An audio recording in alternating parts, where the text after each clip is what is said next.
Okay guys, today I'm going to show you a couple of cool tips and tricks for when you're starting off to use a baitcaster. I'll even teach you how to use a baitcaster today.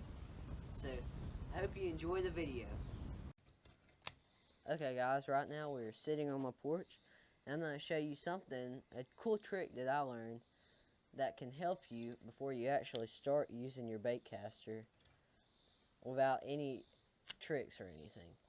So, this little trick helped me a lot whenever I first started. What you're going to do is you're going to pull about 20 feet, maybe more like 30 feet out of your baitcaster of line.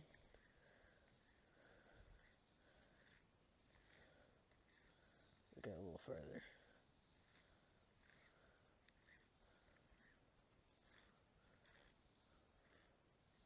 That should be about good. Or I'll put a little bit back in. That'll do. So, now I have some electrical tape right here. All I'm going to do is I'm going to take some of it.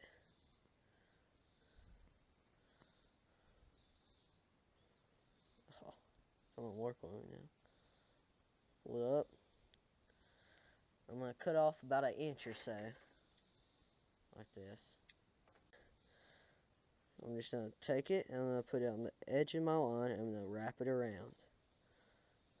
Like that. Now, I can take and press the release button and let the line out. Or let my tape turn. And now that I've got that, all I do is I just reel the tape over it. Or I reel the line over the tape. Now, whenever I cast, if I backlash, it won't go bad. It won't go far. I can usually pull it out real easily because it's like I'm not putting a lot of line on it. So, here we are. You can just play around with it some. I'll show you a couple of casts that work well for me. First, there's the normal sidearm cast. Just like that. And see, I caught it right at the tape. Like that. And it holds it in place. It doesn't let it go. Now I'll just reel it right back in. And I'm using a 3/4 ounce jig. I would recommend a frog. That works the best for when you're trying to get used to it. And then we have the under the dog cast where you pull it over and you throw it like that. So all I'm going to do is I'm going to do that cast. Now I'll reel it back in.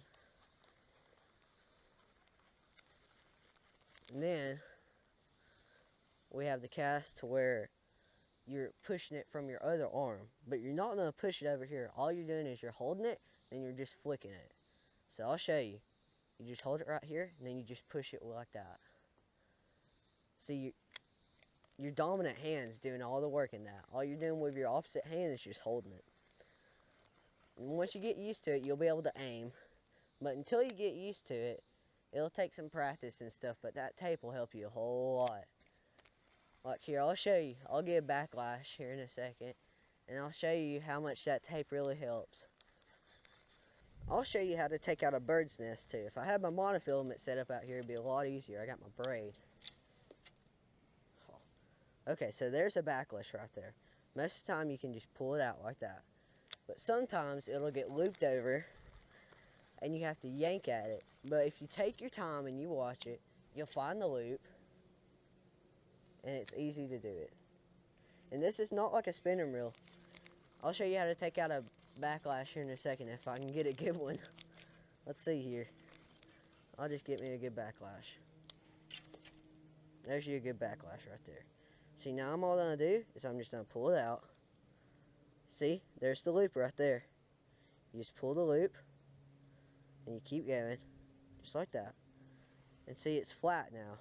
There's no more scrapes or overlaps. So all I'm going to do is I'm just going to take it, hold my line, reel it back up, and now I'm good. Just like that. With monofilament and fluorocarbon, it's a lot harder. Braid, this is good braid. This is one of the best braids I've ever used.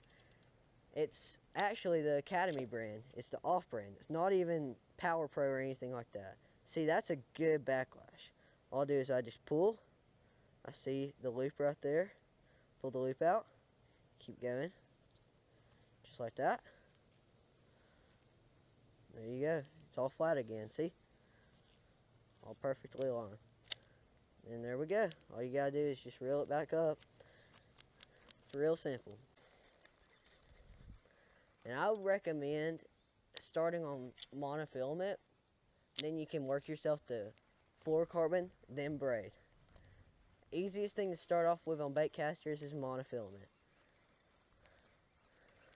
Braid is probably the hardest that I would say to use. And right here, this bait caster, all I have is a Bass Pro Shops formula. It's a limited edition, and I have the Lew's Carbon Fire Stick. This combo was only about $80, very cheap. Great combo though. It's my favorite combo I've ever bought. Definitely recommend buying this reel. It's the greatest. I've heard reviews about bad gearboxes and stuff, but I don't know. As long as you keep good care of it, you don't chunk it in the water, great reel.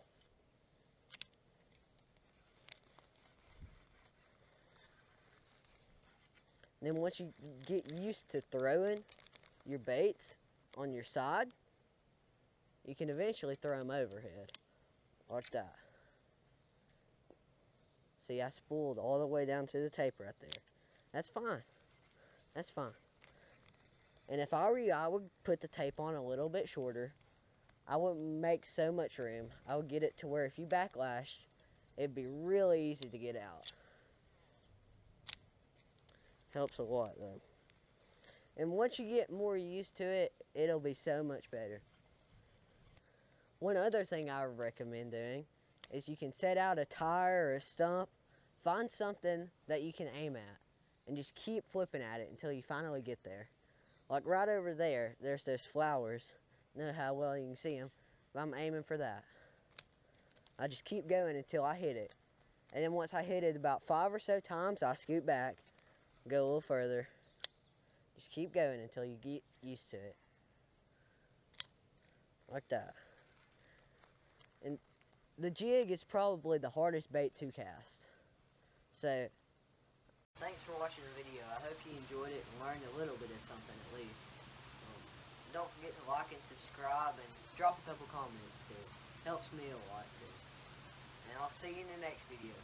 Thanks for watching. Stupid brain. That's a good one. Look, I got a big one. Yeah, look at my line. That's a big one.